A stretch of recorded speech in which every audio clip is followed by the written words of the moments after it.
Hey friends, welcome back to the channel. So I recently got invited to play 2 hours of the upcoming Burning Springs update for Fallout 76, the game's biggest free content drop yet. Now, full transparency, I've never actually touched Fallout 76 before this preview, but when they teased that Burning Springs would connect to the Fallout show on Amazon Prime, my interest immediately sparked. I've actually always loved this franchise. Fallout 3 is one of my all-time favorites, New Vegas is right up there, and I'm a huge fan of the show too.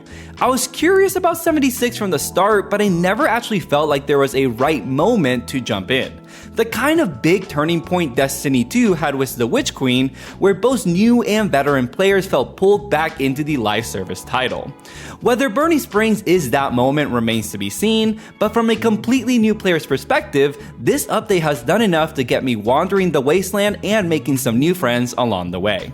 A bit more context before diving into my impressions. What you'll see today is a mix of my own gameplay capture and some B-roll from Bethesda. I was dropped into a super high level build they provided. I didn't mess with special attributes or anything, I just let it rip.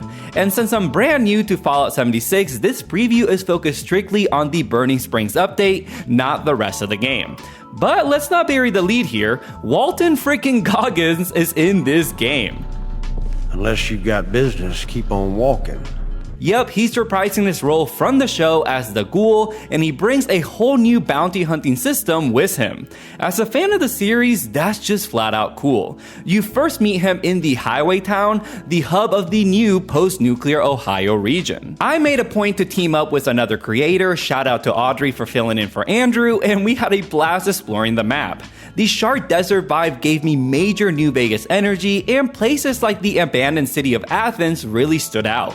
The lighting, the score, all of it made the world feel alive. By the way, teaming up is pretty seamless. It's easy to invite someone to your party and just get lost in the wasteland together.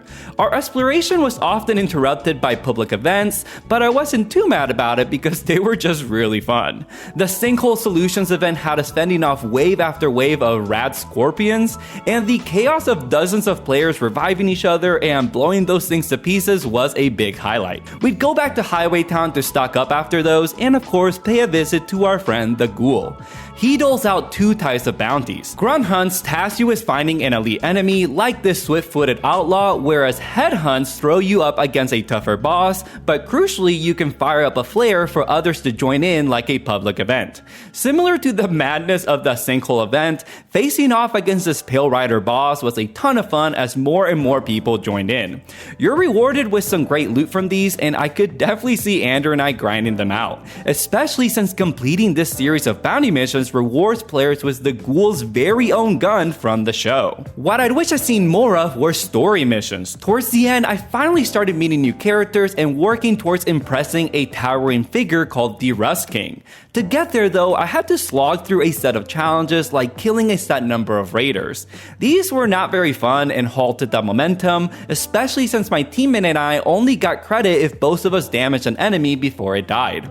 Hopefully the full build not only refines that mechanic for team play, but also pushes quicker into the story because what I did see had promise. Still, Burning Springs looks stacked with new content. New factions, gear, workshops, bounty hunts, public events, and even new fish to catch, because yeah, they added fishing to Fallout 76 if you weren't aware. And if you're a new player like me, you can jump into the new content pretty early on if you so wish. This might have been my first blush with Fallout 76, but I've kept tabs on it from the very beginning. Across 6 years and 24 updates, the game's reputation has definitely improved from its rocky launch, at least from what I've gathered online. I also constantly hear how supportive the community is, players helping out newcomers, and generally just making it a good place to be. I can't speak for that myself obviously, but it's reassuring to hear.